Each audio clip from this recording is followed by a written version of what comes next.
Advocate साहेब, सत्यजित मुधोळकर बोलतोय. जरा उद्याची अपॉइंटमेंट हवी होती. हो, काही अर्जंट लीगल मॅटर्स डिस्कस करायचे.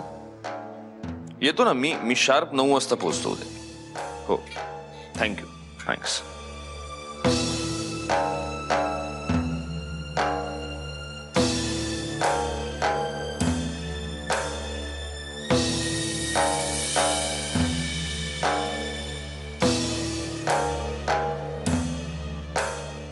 अहो, ते सूप आणलंय, घेताय ना?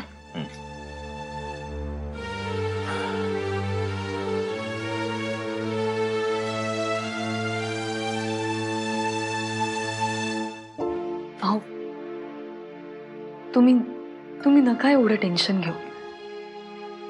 मला खात्री आहे तुम्ही बाहेर पडाल या सगळ्यातून. माहितीये मला. नवीन काय सांगतेस तू? अडचणीतून बाहेर पडण्याची सवयच आहे मला, मंजिरी. नाही, तसं नाही. मला असं म्हणायचं होतं की कुठलीही परिस्थिती आली ना तरी मी तुमच्या सोबत आहे, कायम.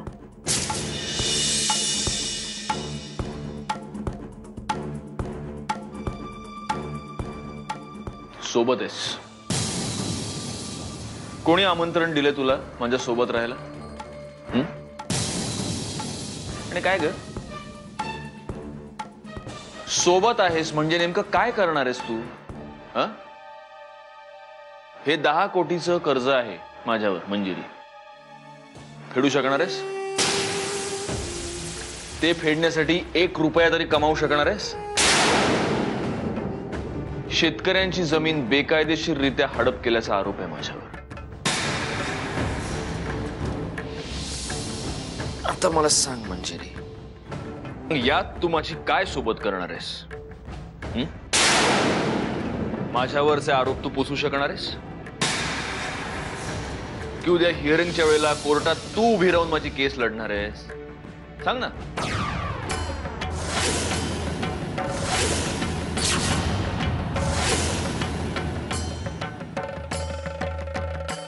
हे जे काय तुझे सहानुभूतीच्या शब्दांचे बुडबुडे आहेत ना, हे इथे माझ्यासमोर वाया नको घालूस, कळलं?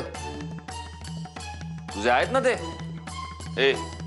आहेत ना ते तुझे जिव्हाळ्याचे, त्यांच्यासाठी ठेव जपून तुझी ही सहानुभूती. सोबत म्हणे. आता हे बघ ना, ही डायरी आणायला सुद्धा मलाच उठून जावं लागलं. काय झाली तुझी सोबत?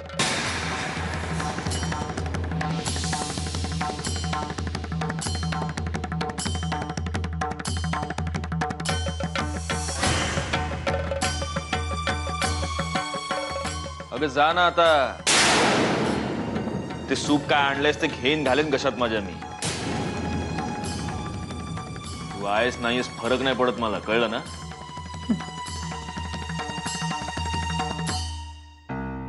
किती सहज बोललात ना. तुम्हाला काहीच फरक पडत नाही म्हणून. नाही, बरोबर आहे तुमचं. तुमच्या या अडचणीत मी तुम्हाला काहीच सोबत करू शकत नाही, माहिती आहे मला. पण सोबत करणं म्हणजे नेमकं काय माहिती आहे का तुम्हाला?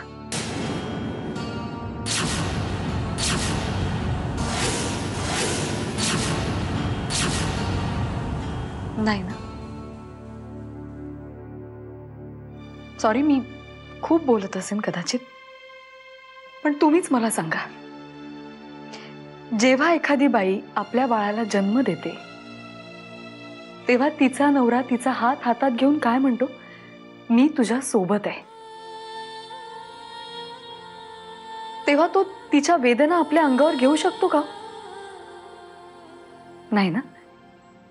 तिचा 9 महिन्यांचा भार तो पेलू शकतो? नाही. पण मी तुझ्या सोबत आहे या शब्दाने ना आधार मिळतो माणसाला. कुठलेही संकट पेलण्याची ताकद असते या शब्दांमध्ये. आणि सगळ्यात महत्त्वाचं म्हणजे या शब्दांमागे ना प्रेम असतं.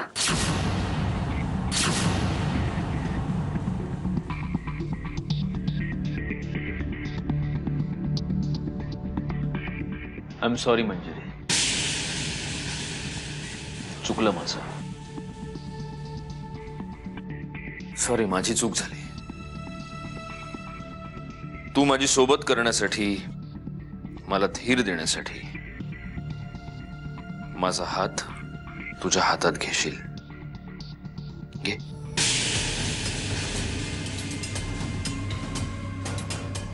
पण तुझा दुसरा हात दुसऱ्याच कोणाच्या तरी हातात खूप आधीपासून तू दिलायस, हे मी कसं विसरू मंजिरी. त्यामुळे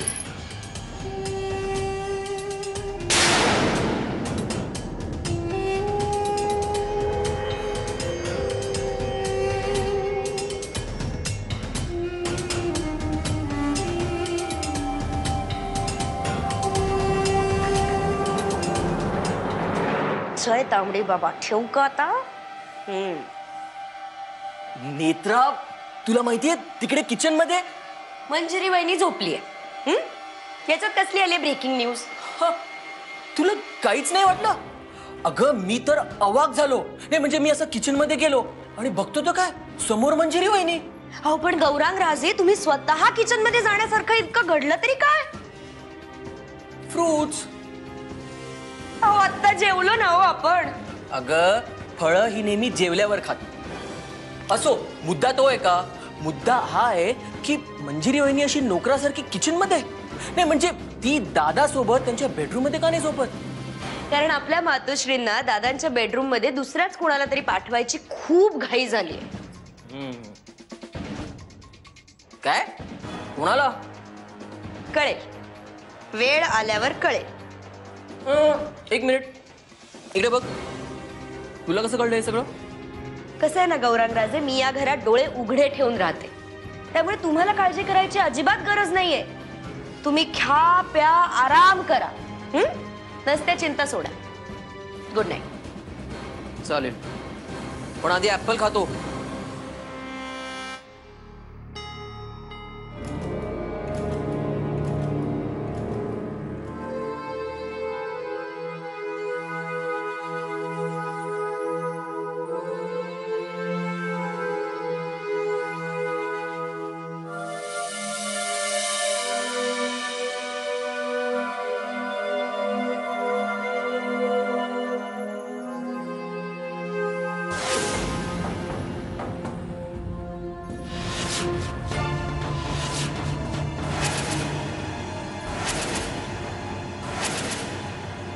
अहो अहो, तुम्ही इथे काय हवंय का? तू हा? नाही, तुलाच शोधत आलो इथे. म्हणलं मी चेन्नईला गेल्यानंतर तुला झोपेत सुद्धा उठून बाहेर जाण्याची सवय लागली की काय?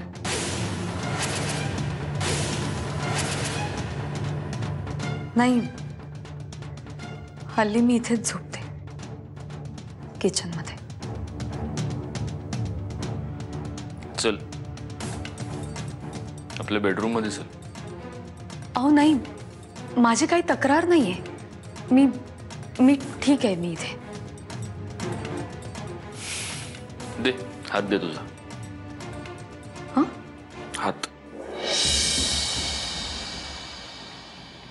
अहो तुम्ही काय करताय? झोपतोय इथे? नाही नको, तुम्ही इथे नका झोपू. कोणी बघितलं तर? काय म्हणेल? माझी बायको आहेस ना तू. कसं आहे मंजिरी, तू जर बेडरूम मध्ये झोपायला येणार नसशील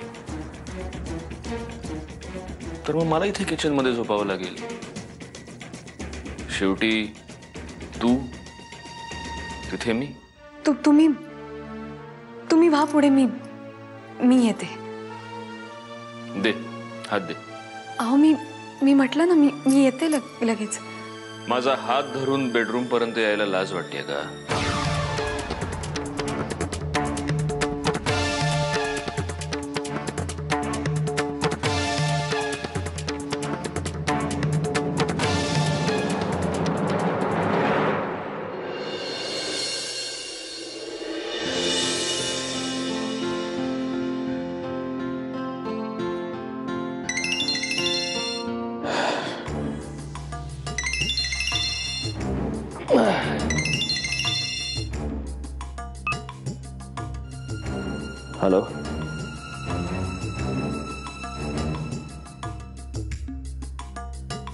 बोला. आज आज इतक्या दिवसांनी फोन केलात?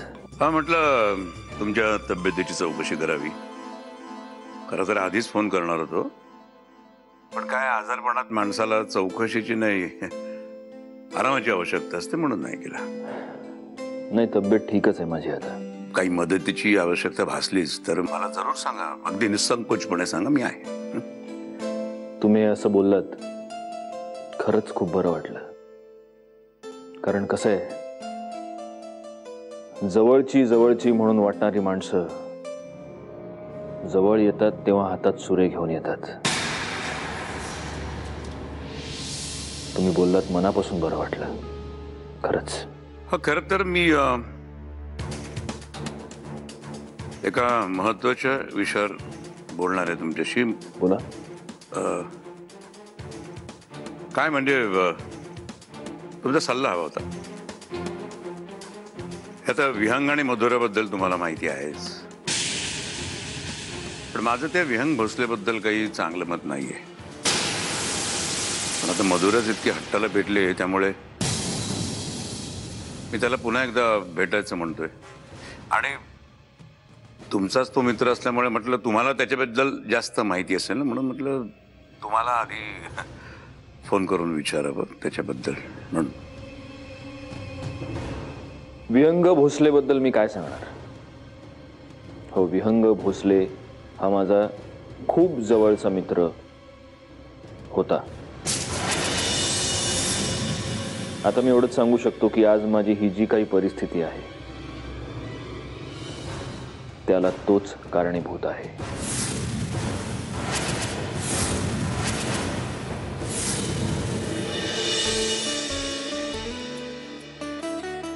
ओके, चलायचं? आधीच उशीर झाला नाही आपल्याला? हॅलो. सकाळी जाग येणार नाही या भीतीने रात्रभर झोपलो नाहीये. पहाटे 5 वाजता गाडी काढली कोल्हापूर ते पुणे, आणि ते सुद्धा वेळेच्या 15 मिनिटं आधी. ओके. मला सांग, घरी सगळं ठीक आहे ना? अरे, अंकिता काकूने असले प्रयत्न करून कन्व्हिन्स केलं माहितीये बाबांना. अर्ज है जिंदगी जाते जाते, जिंदगी जाते जाते हाय हाय एक और जिंदगी दे गई. म्हणजे जाऊ दे, 15 मिनिटात तुला तरी समजावणं कठीण येते. विहंग, चल, माझे भावी सासरे माझी वाट बघत असतील. विहंग, मला खूप भीती वाटते रे. हॅलो, तू आज बघच, अशी बॅटिंग करतो ना, फक्त 6 and 4. बरं ऐक, आज जर तुझं इम्प्रेशन डाऊन झालं, आज जर काही घोळ घातलास ना, तर बघा, दिस इज लास्ट चान्स. ओके, मी आहे ना. भावी मिसेस भोसले, टेन्शन घेऊ नका, मी आहे. चला. ए, ऐक ना, आपण एकदा रिहर्सल करूयात प्लीज. कसली? अरे, बाबांबरोबर काय बोलायचं त्याची. हे बघ, मी तुझ्या बाबांना सांगणार, मी आहे हा असा आहे. तुम्हाला तुमची मुलगी मला द्यायची असेल तर द्या, नाहीतर मी जाईन परत माझ्या जुन्या गर्लफ्रेंड्सकडे. विहंग, चल लवकर.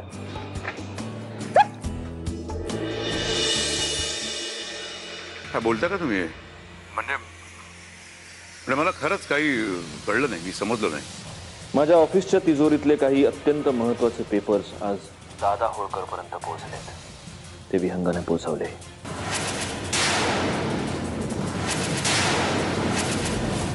त्यांनी असं केलं कारण मी त्याच्या आणि मधुराच्या लग्नाला विरोध दाखवला. माझ्या या जवळच्या मित्राबद्दल मी तुम्हाला एवढंच सांगू शकतो. बाकी काय करायचं, काय निर्णय घ्यायचा ते तुम्ही ठरवा. ठीक आहे.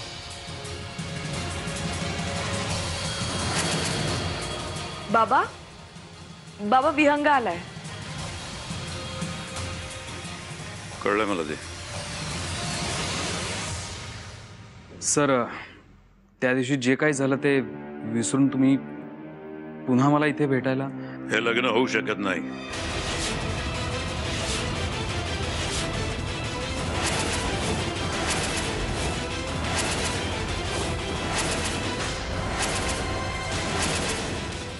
बाबा पण असं काय, म्हणजे तुम्हीच म्हणाला होतात मी. माझं बोलून झालंय, मला अधिक काही बोलायचं नाहीये. बाबा पण तुमचं म्हणणं मान्य करायला मला कारण तर कळायला हवं. मी घेतलेल्या निर्णयांची कारण द्यायला मी कोणाशी बांधील नाहीये इथं. बाबा प्लीज, असं अचानक काय झालं?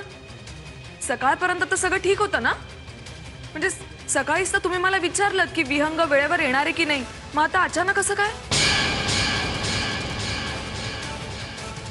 सत्य समोर यायला उशीर नाही लागला, त्यावेळीच समोर आलं.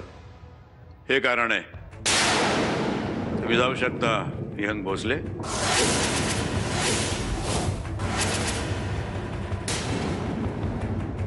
कसलं सत्य बाबा, काय बोलताय तुम्ही? एक मिनिट, तुम्ही आता कोणाशी बोलत होतात?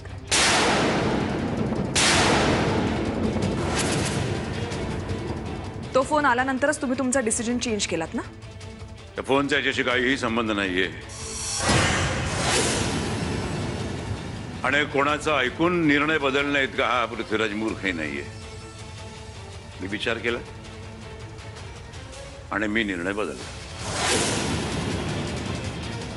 तुम्ही आता कितीही काही बोललात ना तरी मला चांगलंच माहितीये तो फोन कोणाचा होता. जीजूंचा फोन होता ना?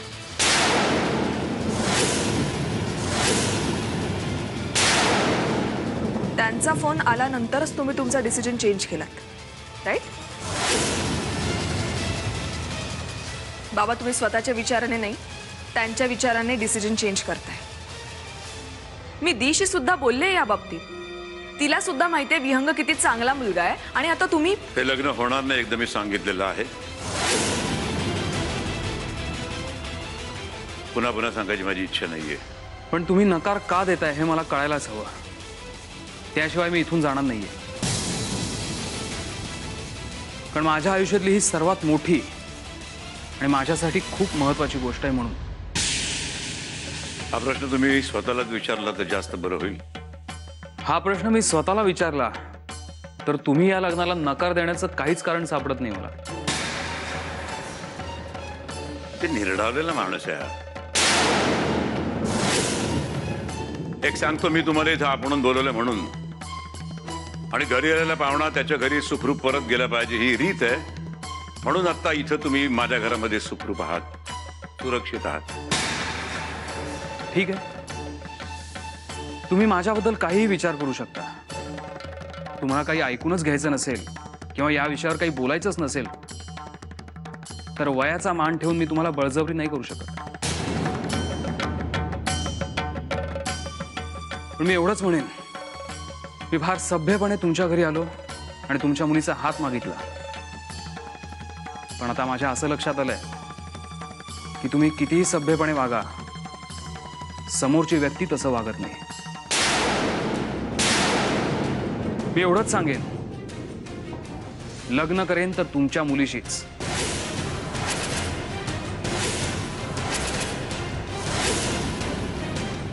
तुम्ही आलात तर तुमच्या आशीर्वादाने, आणि तुम्ही नाही आलात तर तुमच्या शिवाय.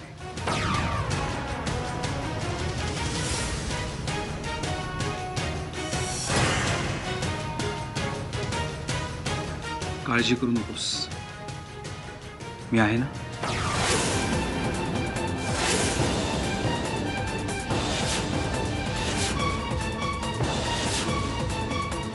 हात सोड तिचा.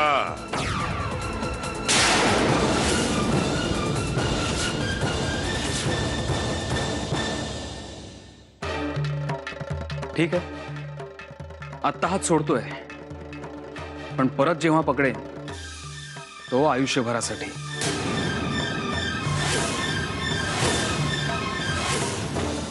Good bye.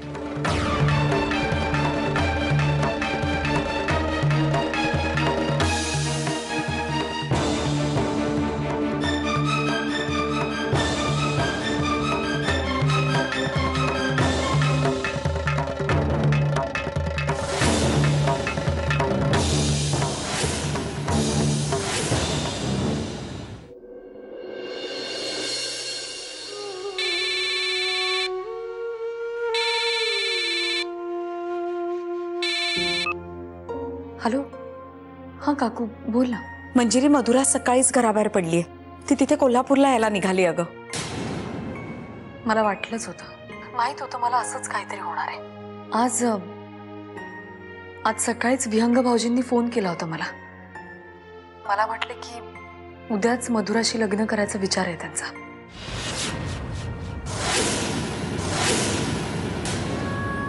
नाही अगं, आता काहीच नाही होऊ शकत.